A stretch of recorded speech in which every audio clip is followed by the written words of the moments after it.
Hello everyone, first news update for 15th of May. Now it's 9 o'clock in the morning Moscow time, and I have prepared quite a number of news on some major developments that Russian media and the public is paying attention to, and hopefully you will find this episode informative and useful. And if so, please, if you can, click that like button and leave some commentary just about anything, or more likes and comments might help to deal with extremely aggressive algorithm on YouTube. That's been said, dear friends, let's go through some news now, and of course I will start with the expected talks between Moscow and Kiev that are scheduled for today. We have this report from TASS news agency that talks on Ukraine in Istanbul are scheduled to begin at 10 o'clock local time, which is also coincides with the Moscow time. The start of the talks on Ukraine in Istanbul, which will take place in the working office of Turkish President Dolmabahce, that's the name of that palace, I guess, is scheduled for approximately 10 o'clock local time, coincides with their Moscow time. Talks will be held behind the closed doors for the press, a source told the TASS news agency, and the Russian delegation, according to also TASS news agency, has already arrived for talks in Istanbul. And if you are wondering who will be in Russian delegations, because in recent days there was speculations on this matter, some experts were suggesting that maybe even President of Russian Federation, Vladimir Putin, will travel to Istanbul for these direct talks, but I was skeptical of that from the beginning, you know this, and I was correct in my skepticism. Of course, Putin will not travel to Turkey. Sometime in the future, maybe, but not for these opening talks, let's say, in negotiations between Moscow and Kiev. But Putin yesterday authorized, basically, approve composition of Russian delegation. And let me give you some names, dear friends.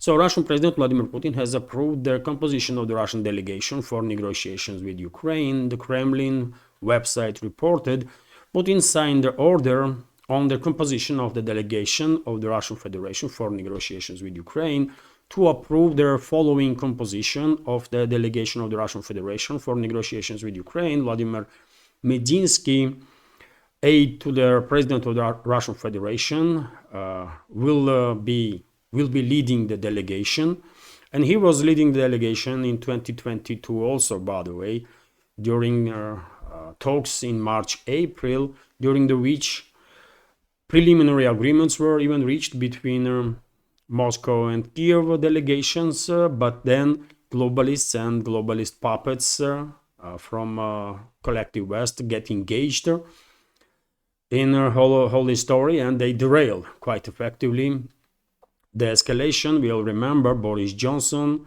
at the time Prime Minister of UK, traveled to Kiev to specifically to derail any agreement and any talks between Moscow and Kiev. Also, according to a number of reports, leadership of US CIA and State Department, also Pentagon, were traveling to Kiev for very same reason, to derail any potential de-escalation, and unfortunately they succeed in this. But let's see what will come out from these talks now in 2025. So Vladimir Medinsky will lead the Russian delegation. Also, Mikhail Galuzin, Deputy Minister of the Foreign Affairs of the Russian Federation, will be a member of the delegation. Also, Igor Kostyukov, Chief of Main Directorate of the General Staff of the Russian Armed Forces, going to be a member of delegation. And there also another member of delegation is Alexander Fomin, Deputy Minister of Defense of the Russian Federation. The composition of experts, and it's not just these four personalities that will be in a delegation. Four experts also will travel with them and will participate in these talks. So composition of experts has also been approved and includes Zorin Alexander, first Deputy Chief of Information of the Directorate of the General Staff of the Russian Armed Forces, Podobrevskaya Yelena, Deputy Chief of the Directorate of the President of the Russian Federation of State Policy in the humanitarian sphere. Also Polishchuk Alexei, Director of the Second Department of the CIS countries of the Ministry of Foreign Affairs of the Russia, and Shevtsov Viktor, Deputy Chief of the main Directorate of International Military Cooperation of the Ministry of Defense of Russia. So this is the composition of Russian delegation, which is already in Istanbul, and their talks are scheduled to begin, as I already mentioned, at 10 o'clock this morning, Moscow time, or the local time in Istanbul. Times are coincide. We are in the same time zone. And before I will publish this update, most likely talks already going to be going to start, and let's see what will come out of it. I'm not really optimistic. I don't think we should expect any breakthroughs. Definitely not at this point, especially because globalists and globalist puppet regimes in the collective West, in Europe, for example, namely UK, France, Germany, and in some others, are not happy about these talks, although they are unable to confront Washington directly, because and if they want to derail these talks, they have to confront Washington, because it seems like Trump, president of US, is on a board with Russian President Vladimir Putin on topic of these direct talks. But Trump himself will not go to Turkey, although earlier he himself stated that he might actually travel. So Reuters reported that Trump will avoid traveling to Turkey. US President Donald Trump will not travel to Istanbul to participate in the talks between Russia and Ukraine, Reuters reported, citing unnamed US official. According to source, Trump planned to travel to Turkey if President Vladimir Putin was a part of the Russian delegation. I mean, come on, man.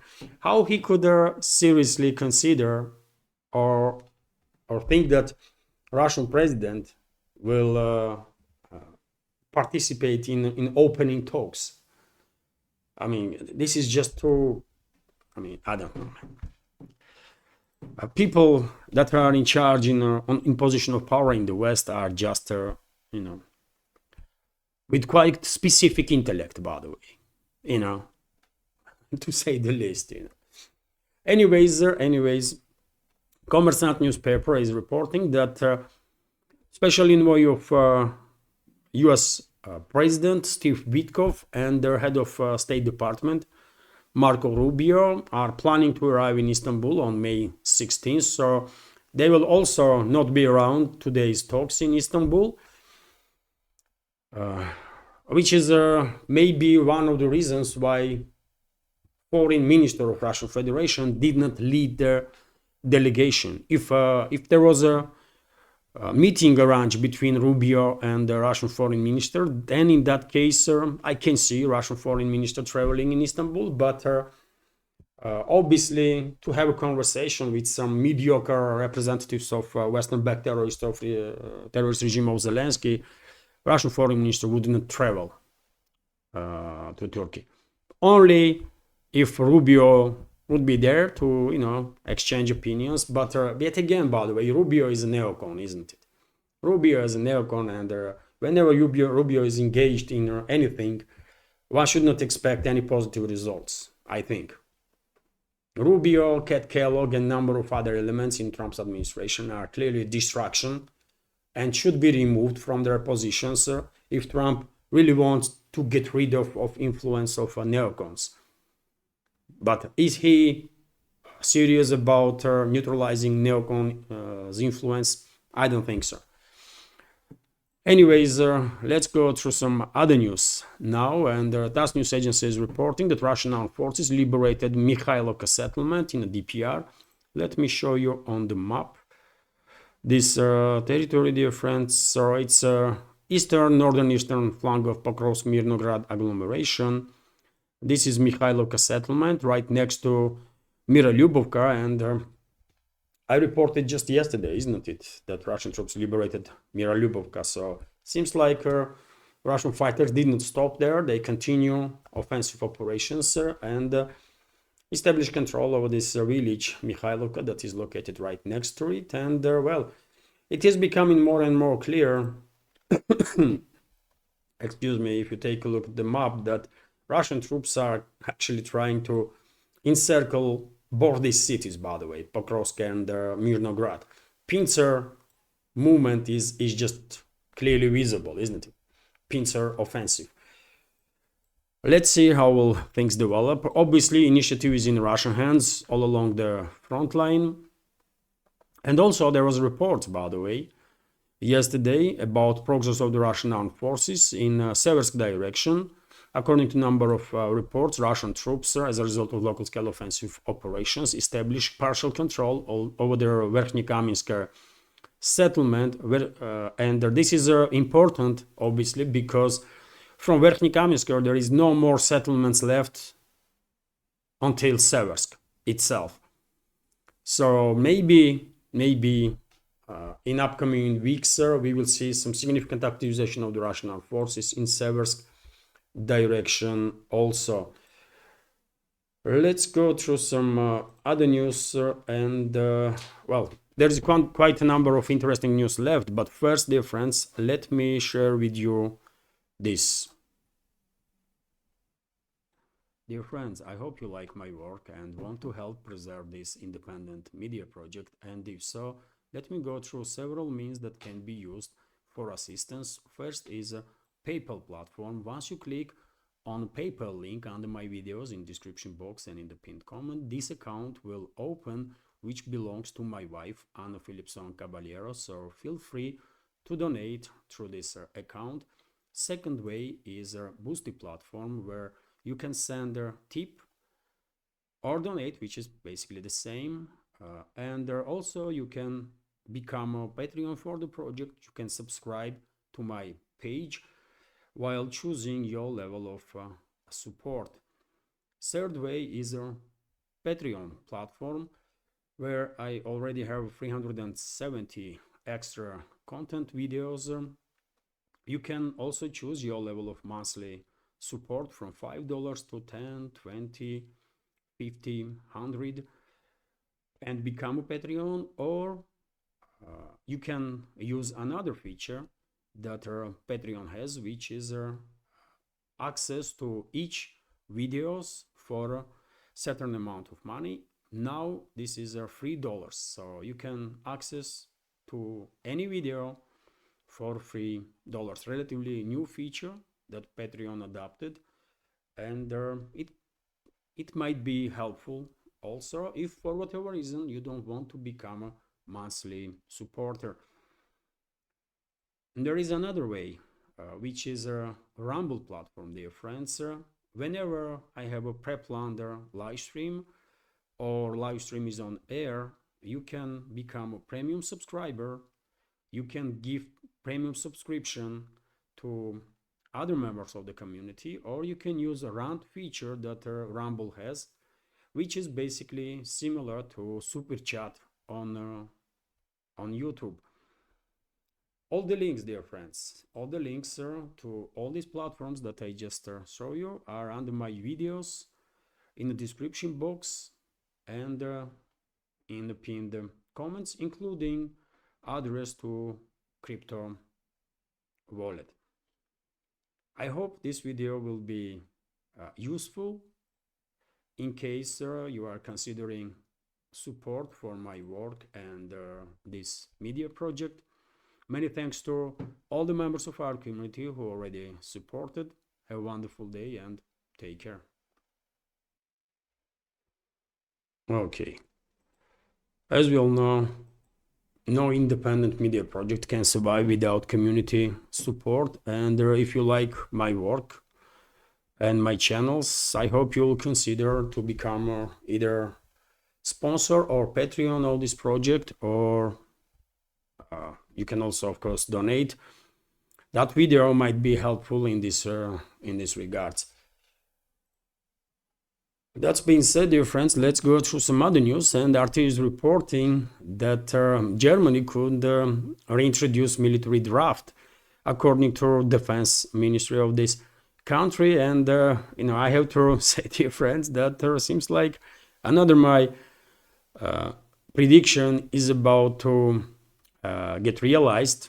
I said there are many months ago, isn't it? At this point, probably years ago, that probably European countries, European NATO member states will will move towards introduction of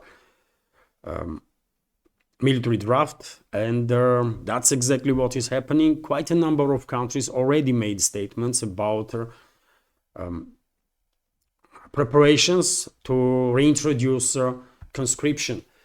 Let's go through this news. For example, now Germany may be forced to revive conscription if not enough people join the army voluntarily. Defense Minister Boris Pistorius has stated Berlin abolished conscription in 2011, but has recently considered bringing it back, citing threats from Russia. Yes, of course, Russia. Russia is the ultimate explanation for everything. For everything. You can justify any your actions. You can, use Russia for that. You don't like weather, well, blame Russia. You don't like roads in your country or infrastructure, blame Russia. You don't like that army of your country is a joke, blame Russia for that. Okay, that's a standard take in collective West nowadays. But anyways, according to broadcaster NTV, the Social Democrats and Chancellor Friedrich Merz, Christian Democrats, agreed in their coalition deal to introduce the so-called Swedish model, which combines selective, mandatory and voluntary service. We have agreed that we will initially rely on voluntarism service that is initially voluntary and intended to encourage young people to serve their country, Pistorius said in an address to a Bundestag on Wednesday. And we have quote here, and I say this quite deliberately and honestly. The emphasis is also on initially, in case we cannot recruit enough volunteers, he added. In the modern and long term, we will strengthen personnel level to ensure that the Bundeswehr is sustainably positioned for both homeland security and alliance defense, the minister said. According to Pistorius, applications for military service increased by more than 20% in the first quarter of 2025. Germany plans to raise the number of active soldiers from 180,000 to over 200,000 by 2031. Enlistment had previously dropped by 7% in 2023 as the Bundeswehr struggled to attract younger recruits, prompting some politicians to describe their recruitment goals as unrealistic. Although Germany has supplied Ukraine with heavy weapons, including Leopard 2 tanks, Berlin denies that their country is directly involved in the conflict with Russia. Carsten Breuer, Germany's top general, told the Deutsche Welle in March that the country was living in the gray zone between full-scale war and complete peace. Okay, during the visit to Lithuania in January, Pistorius claimed that Russia could prepare its army for a theoretical attack on NATO in 2029 or 2030. And of course, Moscow has denied any plans to attack NATO member states and accused Berlin of dangerous escalation after Merz voiced support for supplying Kyiv with the Taurus long-range cruise missiles. Russia argued that the shipment of such sophisticated weapons would make Germany a de facto direct participant in the conflict. This is the report on RT, by the way, and well, as I said, there seems like one more, my prediction is about to become true. As many others, by the way, already been realized, and the younger generations in Germany should get ready to be drafted. Okay. And by the way, this information, first of all, should be interesting for Poland because I'm quite sure once Ukraine will undergo full-scale disintegration, which is absolutely inevitable in my personal opinion, and once Russia will liberate all the historical Russian territories and simultaneously Poland will reclaim parts of Western Ukraine that used to be controlled by Poland before Second World War, I'm quite sure number of people in Germany, probably significant part of society in Germany, will demand German territories, Eastern German territories, to be returned by Poland to Germany, territories that was given to Warsaw as a compensation for losing its eastern part for modern Ukraine, at the time USSR. And even if German politicians right now are avoiding talks about this topic, I'm quite sure both two countries are on a trajectory of the conflict, military conflict. Give it another 10-15 years and I'm quite sure Poland and Germany will be engaged in military confrontation. They already are kind of arch enemies in European part of the Eurasian continent. Let's continue with some more news, and RIA Novosti is reporting that Hungary names Ukrainian spies that were engaged in anti-Hungarian activity. The head of a ruling faction of the Hungarian parliament, Fidesz mate Kocsis, has revealed the names of Ukrainian spies who worked in Hungary under diplomatic cover. We have a quote here. The Hungarian services have longer felt intense obstructive activity from the Ukrainian secret services, but the Hungarian side did not want to put this on the agenda and did not initiate active actions since it did not want to worsen the situation and relations between the two countries. However, the Ukrainian side, for their purpose of political smear campaign, published a statement related to their secret services last Friday, which prompted the Hungarian side to take action. Kocsis named two diplomats who were declared persona non grata on May 9th to Ukrainian so-called diplomats. The first secretaries of the Ukrainian embassy in Budapest, Yuri Kemechny and Dmitro Krichfaluchi. In addition, their identity of the former employee of the Ukrainian embassy, Sergei Alexandrov, who was detained in Budapest on Friday and deported, was revealed. He was banned from entering Hungary and other Schengen countries for 10 years. So, by the way, tense relationships between Budapest and Kiev, and relationships between two sides are just gonna escalate further and further because Hungary is one of the countries, by the way. I just mentioned Poland, which lose some territories to USSR, to Ukrainian Soviet Socialist Republic, to be more specific. That was a part of USSR.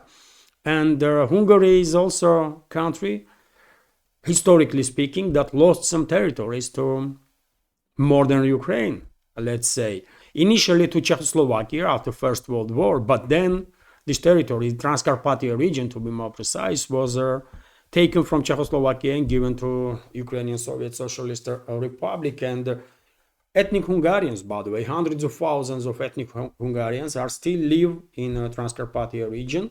And Budapest did try many times to persuade Kiev to protect rights of ethnic minorities in Kiev-controlled territory, including Hungarians, but Budapest did not really manage to achieve much success.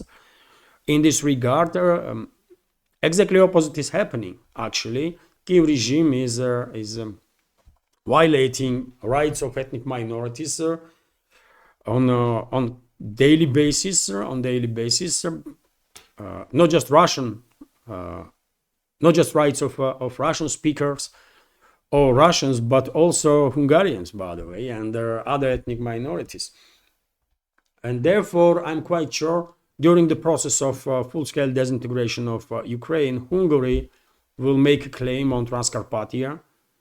It's just absolutely inevitable, and therefore no one should expect improvement of the relationships between Hungary and this so-called Ukraine anytime soon. It's not happening, and opposite should be expected, because relationships really are escalating.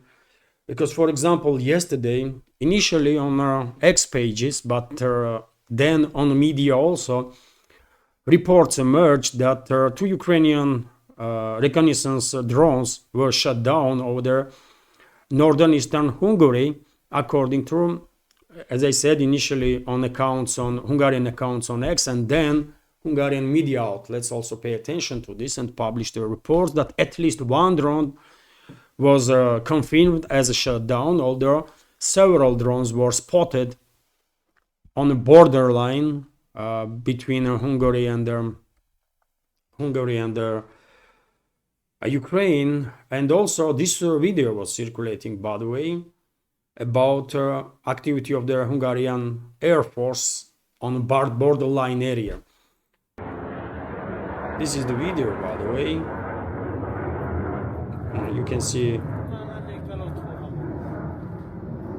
fighter jet there. Obviously, I cannot confirm is this video made in Hungary for sure and really on the borderline area or somewhere else. But this is the video that is circulating, and maybe today we will even see some photo or video materials about intercepted Ukrainian drones. So relationships between Budapest and Kiev are escalating, and worst is to come for these two countries. And as I said, eventually Budapest will say that they had enough, and they will reclaim Transcarpathia. It's only a matter of time, by the way, only a matter of time. Meanwhile, another NATO member state,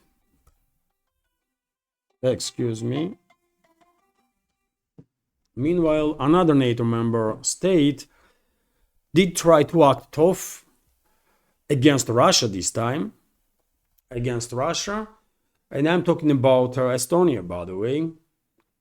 Yesterday I shared on my Telegram and Twitter X page this video, for example, in which you can see how Estonian military vessels, also helicopters,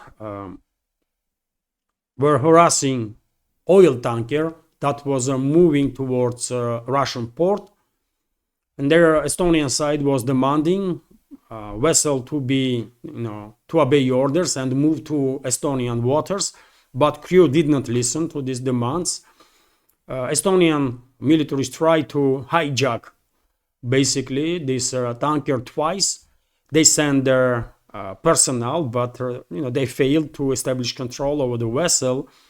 And according to reports, at some point, Russian fighter jet arrived at a point. You can see in the sky, by the way. Seems like based on silhouette, it's either Su-27 or potentially Su-35 Russian fighter jets. And once Russian fighter jets arrived at the scenery, it's clearly either Su-27 or Su-35. Once Russian fighter jet arrived at the scenery, and this was happening, by the way, in Gulf of Finland, this attack on tanker, Estonian side, together with the Polish militaries were also nearby. They retreated. they retreated, and the vessel successfully entered Russian waters. And it is this vessel is in Russian waters right now. Some photos, by the way, of attempts to board the vessel by Estonians that failed, and some photo of Russian SU, either Su-27 or Su-35, that was ready, I guess, to, you know, turn into fish fodder these Estonian pirates, if necessary, and Polish ones too. But it did not come to that, at least for now. But I guess it's only a matter of time, dear friends. It's only a matter of time, and the Russian side will have no option but to organize a military escort to the vessels, to the merchant ships, basically, that are coming in and out of Russian ports. Already, there were several instances when Russian militaries were escorting convoys of merchant ships, and this is going to become a standard procedure, most likely in Baltic Sea and also in the North Sea. And I'm quite sure Russian Baltic and Baltic fleet and also Russian fleet in the North Sea are well capable to protect maritime routes for the vessels that are yet again coming in and out of the Russian port. And if NATO countries will not come to their senses, then who knows, at one point, if these attacks on civilian merchant ships will continue, at one point maybe Russian militaries will receive order to take out any attacking side, any attacking force on these convoys, no matter from which country, which NATO country these attacking forces are. One should keep in mind, by the way, that this escalation is started by NATO. It's not Russia that is escalating, it's NATO. And when something will happen, and when Russian militaries will sink Polish, German, Estonian, Finnish, Swedish, or whatever other NATO member states' vessel and exterminate its militaries, it will be fault of NATO and these NATO countries, not Russia's fault.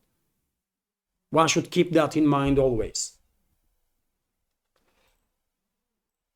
Let's continue. And TASS News Agency is reporting that US President Donald Trump allegedly wants to offer Iran a deal for giving up nuclear weapons that Iran don't really has. I mean, what a wonderful offer, isn't it? To give up something that you don't have.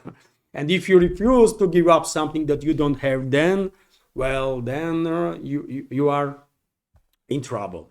That's the US strategy in regards to Iran talks, as far as I can tell. And I said from the beginning, by the way, that I don't believe that US is an honest actor in this initiated direct talks between Washington and Tehran. I am 100% convinced, by the way, based on just plenty of indicators, really, that Iran is under threat and should get ready as much as possible for inevitable attack from Israel, US, and their allies.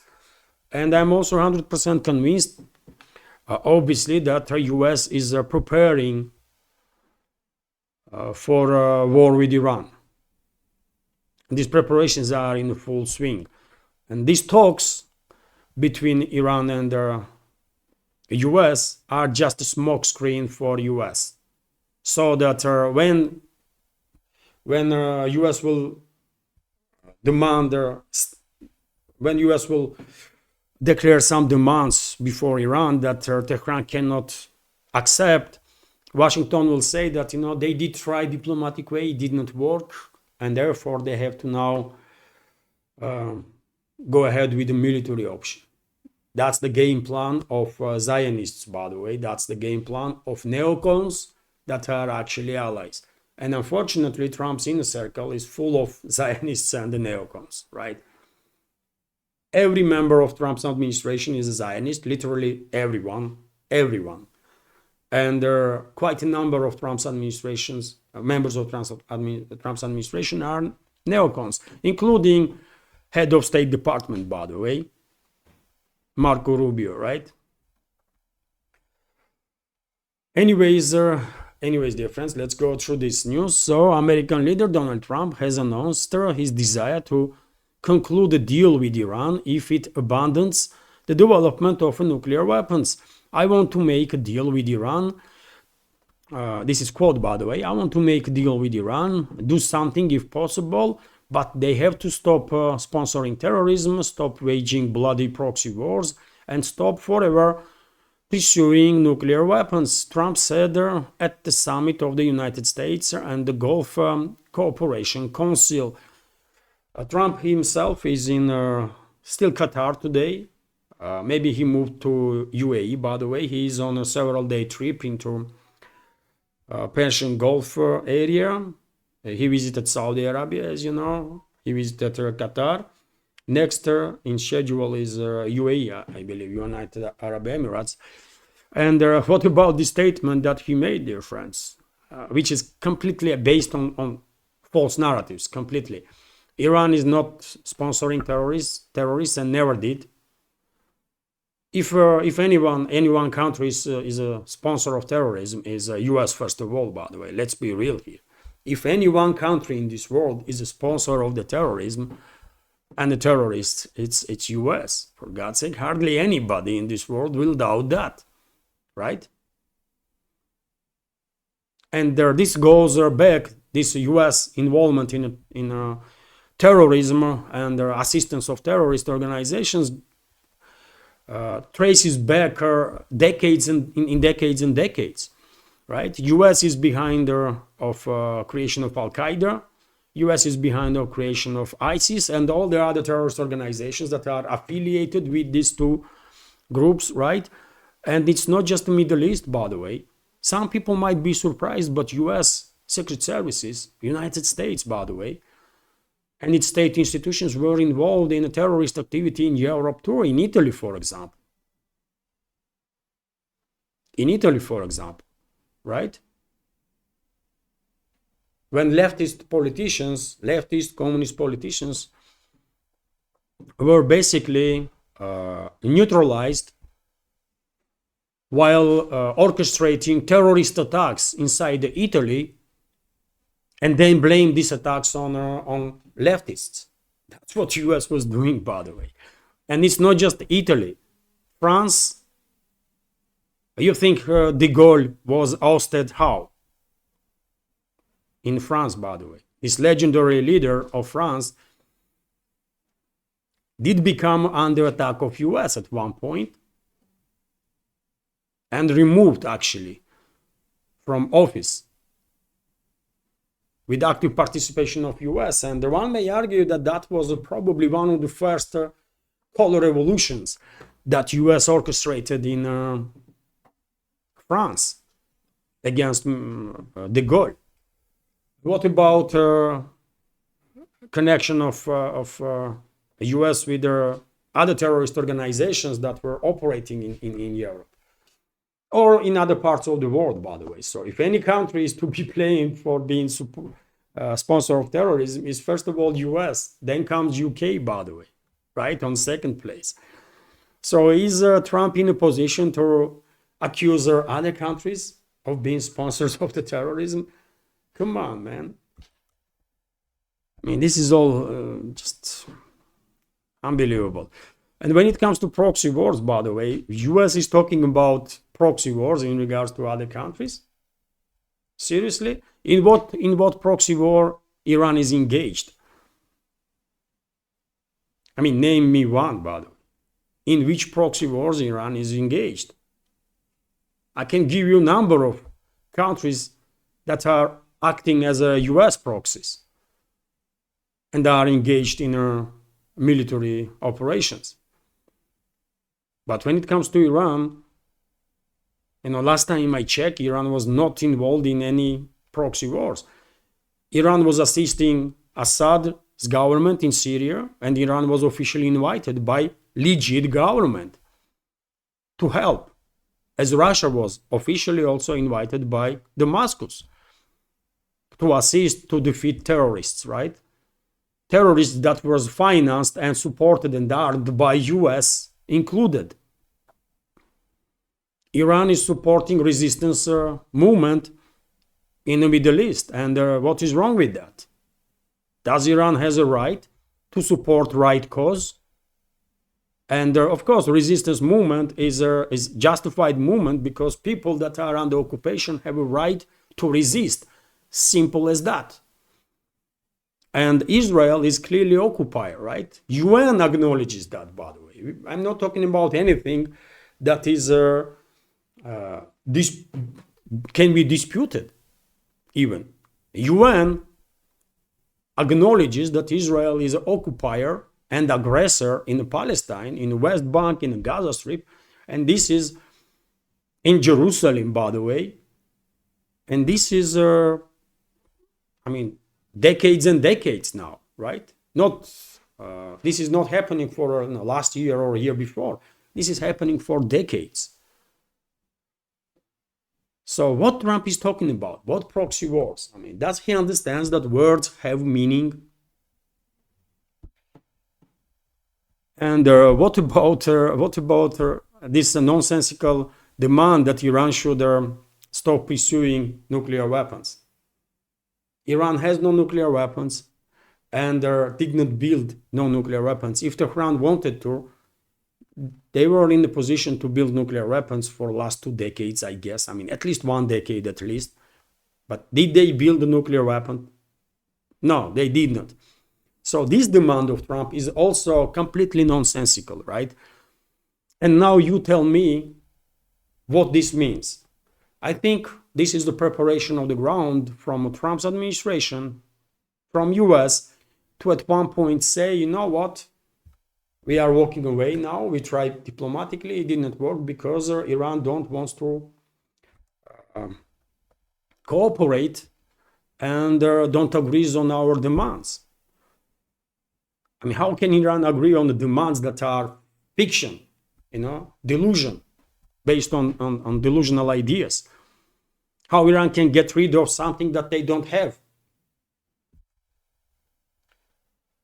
But anyways, by the way, Iranian leadership is really trying hard, by the way, to de-escalate, to demonstrate to the entire world that they are open for de-escalation.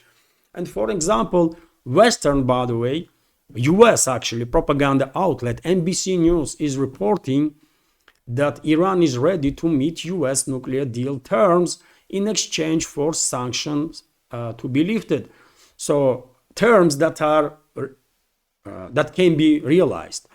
For example, Iran is ready to sign a nuclear deal with the President Donald Trump in exchange for lifting economic sanctions.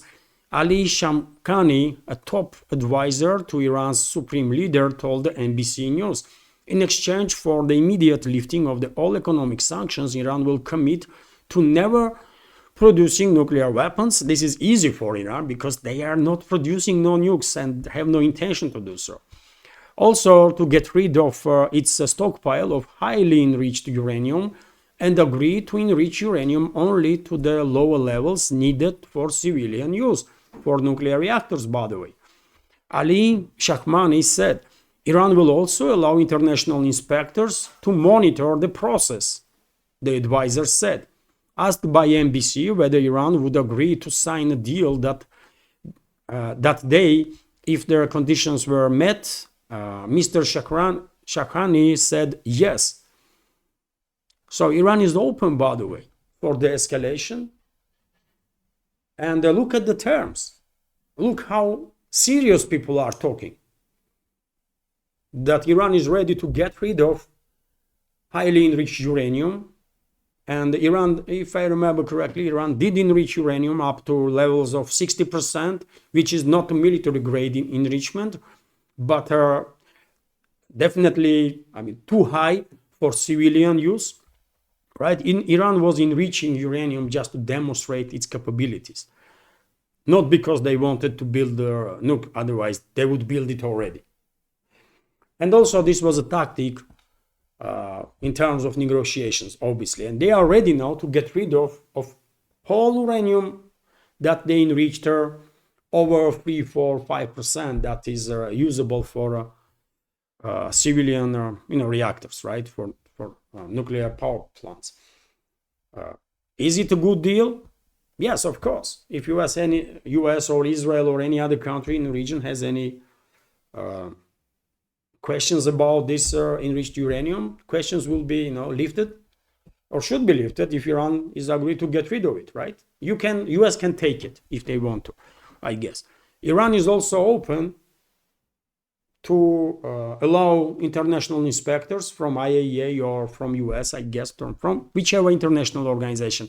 Usually it's IAEA, by the way, to be on the spot, to be on and to monitor Iran's nuclear program and make sure that, yes, everything is according to agreements, right? Is it a good proposal from Iran? Of course it is. Of course it is, but will Washington agree on that? Of course not. Of course not, because take a look at the demands from Trump. Iran should stop forever pursuing nuclear weapons. I mean, nonsense, right? Total freaking nonsense. Iran should stop waging bloody proxy wars. Which proxy wars? And Iran should stop sponsoring terrorism. Which terrorism? Iran is not sponsoring no freaking terrorists. US does. And collective US countries do this. NATO countries do this. Not Iran. Iran is actually fighting these terrorist organizations because maybe Trump's education is not enough to understand that Iran is a Shiite Muslim country, and the vast majority of terrorist organizations that are known to humanity are Sunni Muslim countries, Sunni Muslim organizations, right? Radical Sunnis, including Al Qaeda and ISIS, by the way. They are no Shiite terrorist organizations. None. Some may say, you know what, Hezbollah is a terrorist organization, Shiite and terrorist organization. Hezbollah is not a terrorist organization and never was. That's it, man, period. I don't give a damn what Israel thinks about it. And I don't give a damn about Israel also, by the way. Why should I care about this fascist state that Israel is?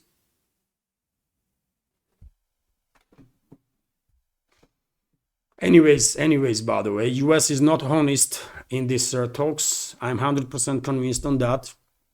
And obviously, Washington will reject this proposal of Iran. Obviously, by the way. And unfortunately, Middle East is getting closer and closer and closer to regional war because Iran is about to get attacked.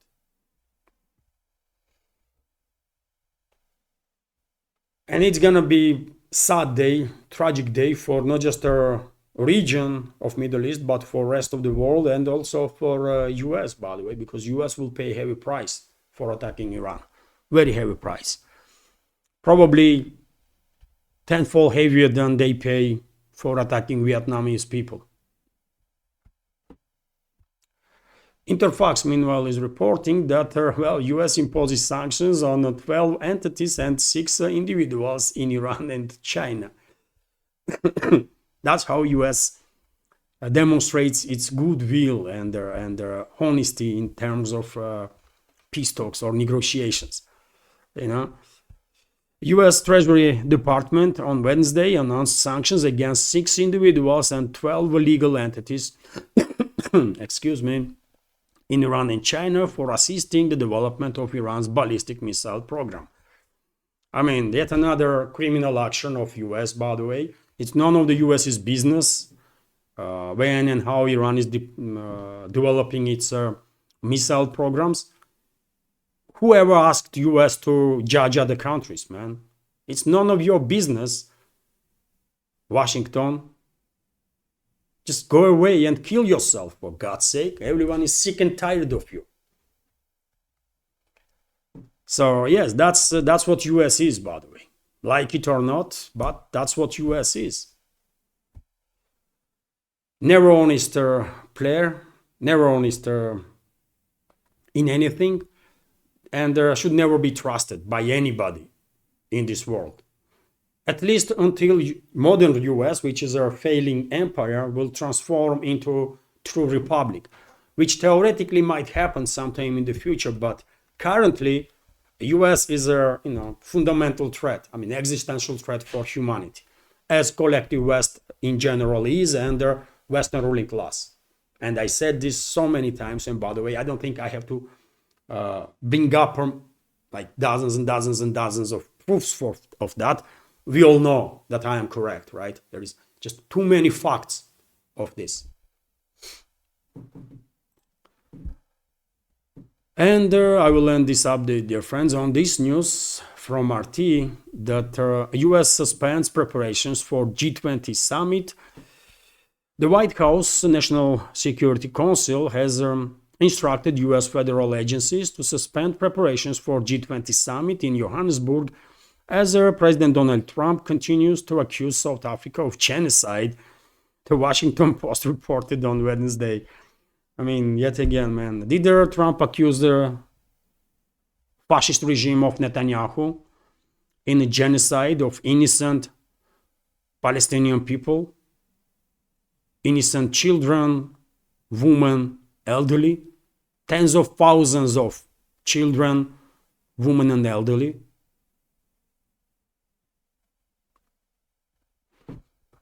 Did Trump ever criticize Israel for exterminating intentionally civilian population in the Gaza Strip and committing numerous war crimes in the West Bank also, or in Syria or in Lebanon? No. But Trump is accusing South Africa for committing genocide against whom, for God's sake? Few freaking farmers that are not happy that their government in South Africa is taking back land that belongs to natives, and that is a genocide.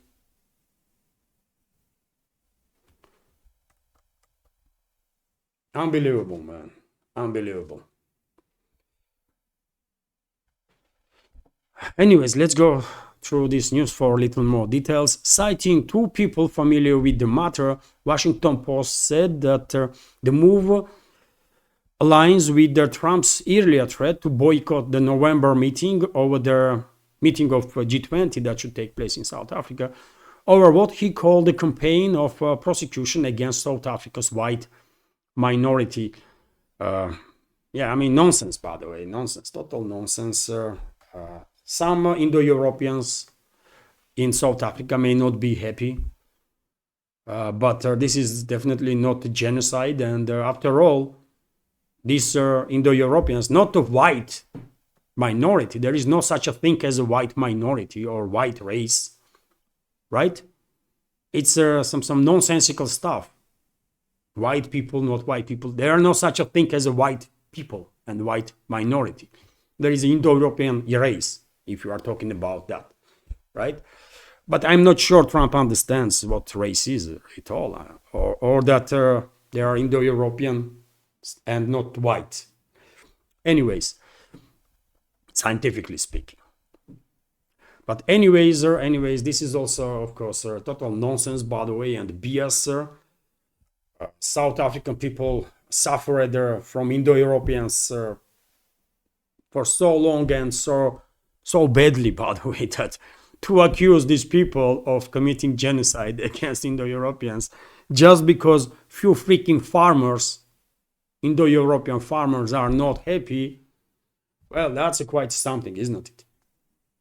That's quite something. And as far as I understand, there are a few dozen of these farmers have been traveling to US recently and straight away get a refugee status or something. Based on what? I have nothing against South African Indo-European farmers, by the way, right? But genocide? I mean, come on, man. It is becoming, more and more difficult, almost impossible, by the way, to take seriously anything that comes out of governments of collectivist countries, by the way, majority of the governments there. I mean, some nonsensical freaking morons they are, man. It is what it is, you know. And I'm gonna end this update on that, dear friends. Share your opinion, what you think. You may agree on some of my points on any of the topic. You may disagree with me. Let's have a discussion about it in a comment section. And this update on that. But I of course hope that you will find this episode informative and useful. And if so, please don't forget to click that like button and leave some commentary. It might help to deal with the algorithm. And also share this video with your friends, or information about the existence of my channel. And if you want to help me to maintain this project, if you like my work and want to support, you can do it through several means, with donation through PayPal or Boosty, or by subscribing to my Patreon page. All the links, by the way, under this video in the description box and in the pinned comment. This is it for now. Have a wonderful day and take care.